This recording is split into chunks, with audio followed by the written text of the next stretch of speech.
안녕하세요. 오늘 여러분이 보내주신 로블록스 주식 분석 보고서들 함께 좀 깊게 파헤쳐 보겠습니다. 이게 2025년 들어서 주가가 뭐 2배 넘게 뛰었다고 하니까 관심들이 정말 많으신데요.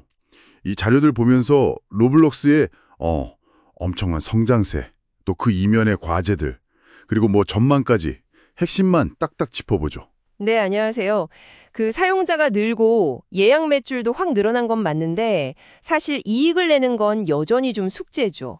오늘 이 자료들 통해서 로블록스의 현재 위치랑 또 미래 가능성, 이걸 좀 균형 있게 봐야 할 것 같습니다. 좋습니다. 그럼 제일 먼저 눈에 띄는 거 역시 성장세겠죠? 사용자가 뭐 얼마나 늘었길래 주가가 이렇게 반응하는 건지 자료에 나온 숫자들 보니까 좀 놀랍더라고요. 그렇죠. 이게 2025년 1분기 기준으로 보면요. 매일 들어오는 사용자, DAU라고 하죠. 이게 거의 9,800만 명. 네, 작년보다 무려 26%나 늘어난 수치입니다. 그리고 월간 활성 사용자, MAU는 3억 8천만 명을 넘었고요. 와, 9,800만, 3억 8천. 엄청나네요. 근데 이게 단순히 숫자만 많은 게 아니라 더 중요한 변화가 있어요. 어떤 변화요? 바로 사용자 연령대입니다. 13세 이상 사용자 비중 있잖아요. 이게 62%까지 올라왔어요. 예전에 완전 아이들 게임 아니었나요? 맞아요. 그러니까 이게 이제 단순히 애들 플랫폼이 아니라 좀 더 구매력 있는 연령층으로 확정되고 있다. 이런 명확한 신호로 볼 수 있죠. 그만큼 이제 앞으로 수익화 잠재력이 커진다는 뜻이고요. 이건 상당히 중요한 포인트입니다. 하긴 사용자들이 머무는 시간도 엄청나던데요. 1분기 총 참여 시간이 217억 시간이라니. 작년보다 30% 늘었다는 건데. 와, 플랫폼 흡인력이 정말 대단한데요. 정확합니다. 그렇게 사용자들이 오래 머물고 또 많이 들어오니까 예약 매출, 그러니까 사용자들이 로벅스 구매 같은 데에 실제로 쓴 돈이죠. 이게 확 늘고 있는 겁니다. 1분기 예약 매출이 12억 달러 넘었고요. 작년 같은 기간보다 31% 증가했고, 그래서 연간 전망치도 올렸죠. 이게 지금 규모가 2019년이랑 비교하면 거의 4배 이상 커진 거예요. 이야, 정말 폭발적인 성장이네요. 그럼 이 성장을 만든 비결, 로블록스만의 그 독특한 비즈니스 모델, 그거겠죠 아무래도? 네, 핵심은 그거죠. 사용자가 직접 콘텐츠를 만드는 플랫폼, UGC 플랫폼이라는 거. 사용자들이 게임도 만들고 아이템도 만들고 그럼 다른 사용자들이 가상화폐 로벅스로 그걸 사는 거죠. 로벅스 판매 수익의 한 70% 정도는 로블록스가 가져가고 30%는 창작자에게 돌아가는데 바로 이 구조가 계속해서 좋은 콘텐츠가 나오게 하는 어떤 선순환을 만드는 겁니다. 70대 30 구조. 근데 그게 계속 유지가 될까요?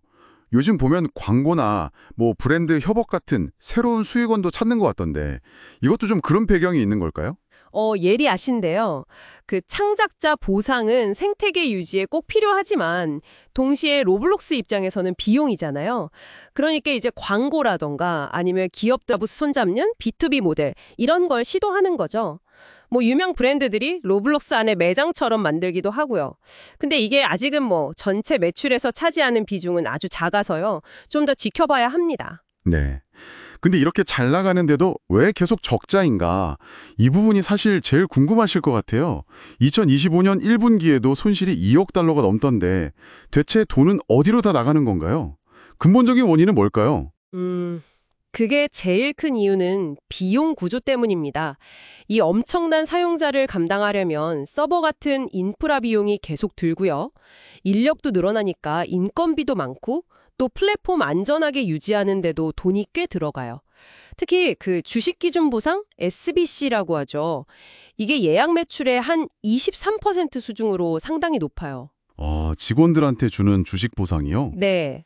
그러니까 아직은 사용자가 늘어나는 만큼 비용이 확 줄어드는 그런 규모의 경제 효과를 제대로 못 보고 있다는 거죠. 성장을 위해서 투자를 계속하다 보니까 그게 다 비용으로 잡히는 겁니다.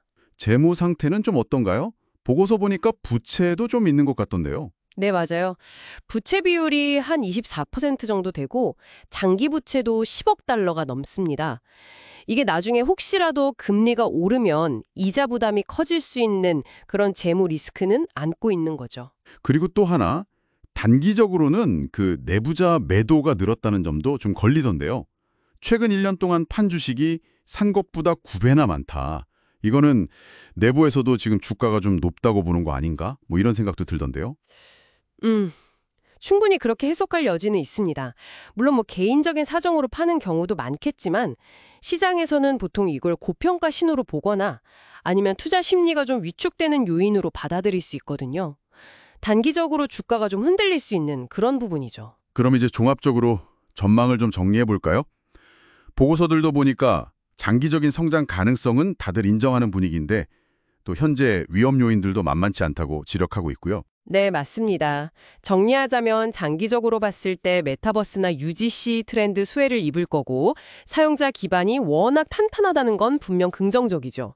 사용자 연령대가 다양해지는 거, 또 뭐 일본이나 인도 같은 해외로 확장하는 거, 브랜드 파트너십 눌리는 거. 다 좋은 신호입니다. 하지만 말씀하신 대로 계속되는 적자, 그리고 현재 주가 수준, 이 밸류에이션 부담은 현실적인 제약이고요. 그래서 보고서들도 좀 조심스러운 거군요. 그렇죠. 그래서 보고서들도 단기적으로 너무 급등했으니 리스크가 있다. 그러니까 이 회사의 장기 성장 스토리를 진짜 믿는다면 신중하게 뭐 예를 들어 나눠서 산다던가 그런 접근을 권하고 있는 거죠. 네, 그러니까 뭐 묻지마 투자는 좀 어렵고 결국 로블록스가 이 엄청난 사용자 기반을 가지고 어떻게 지속 가능한 이익을 만들어낼 거냐, 이걸 계속 지켜봐야 한다는 거네요. 폭발적인 성장이냐 아니면 수익성 개선이 먼저냐, 이 줄다리기가 계속될 것 같습니다. 정확합니다. 여기서 이제 여러분이 한 걸음 더 나아가서 한번 생각해 보실 질문은 바로 이겁니다. 로블록스가 진짜로 지속 가능한 수익성을 확보하려면 결정적인 열쇠는 과연 뭘까요? 지금 실험 중인 광고 모델이 성공하는 걸까요? 아니면 비용 구조를 혁신해야 할까요? 혹은 우리가 아직 생각 못한 어떤 제3의 길이 필요할까요? 이 질문에 대한 답을 찾아가는 과정, 이게 앞으로 로블록스의 미래 가치를 판단하는 데 아주 중요한 잣대가 될 겁니다.